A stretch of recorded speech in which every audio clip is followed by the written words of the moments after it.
Hi guys, the last number of by-elections have been pretty bad to say the least for the Conservatives.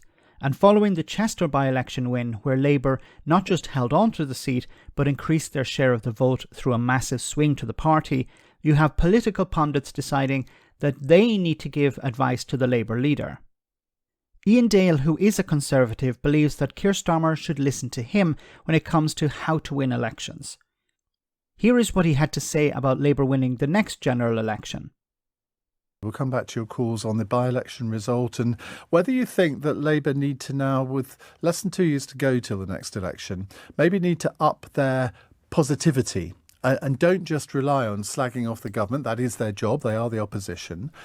But I think in order to win an election or win it well, you've got to show people what you're going to do, what your real alternative is.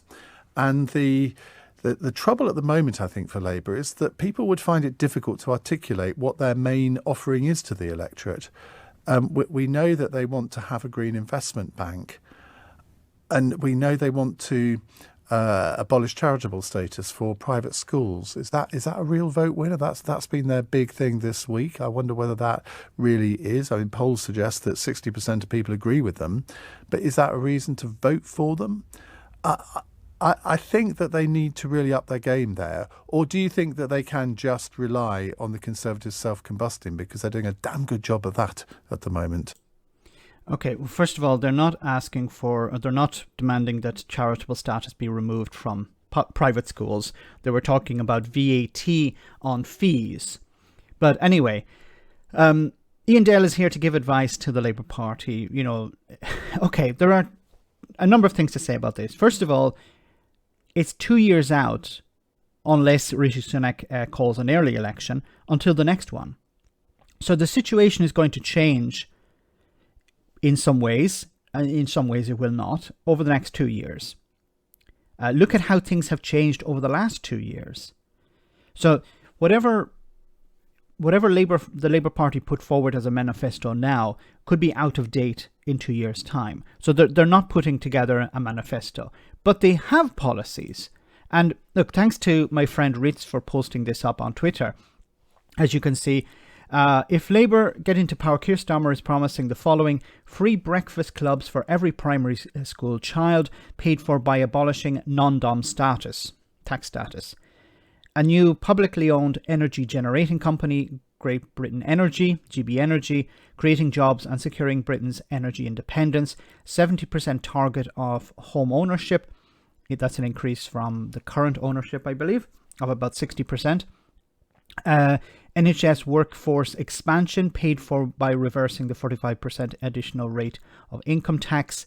13,000 more police officers on our streets. Clean energy by 2030, saving households money on their bills. So this is just a snippet of what they are planning to do. But we're still probably 2 years out from the next election. So they're not going to release a manifesto now.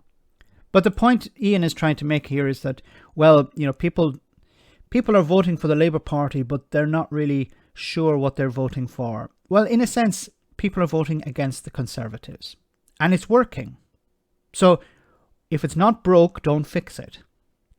And yes, people are voting maybe for a party they don't know, but they're voting against the Conservatives. And I've said this many times. Elections are like referendums on the incumbent party, on the incumbent government. So if the election were held today, or it was held in 2 years' time, it would be a vote for or against the Tories. We can see it with the by-elections.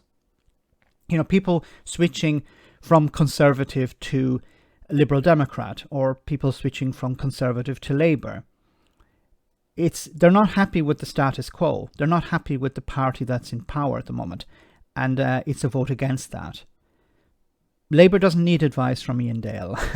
They will release a manifesto when the time comes. When an election is called, then that's the time to release a manifesto. But there's no point releasing one now, because as I said before, it will be out of date. Manifestos also need to be costed, and they have to be costed during the time when there's an election on the horizon. as I said, the economy will change over the next 2 years.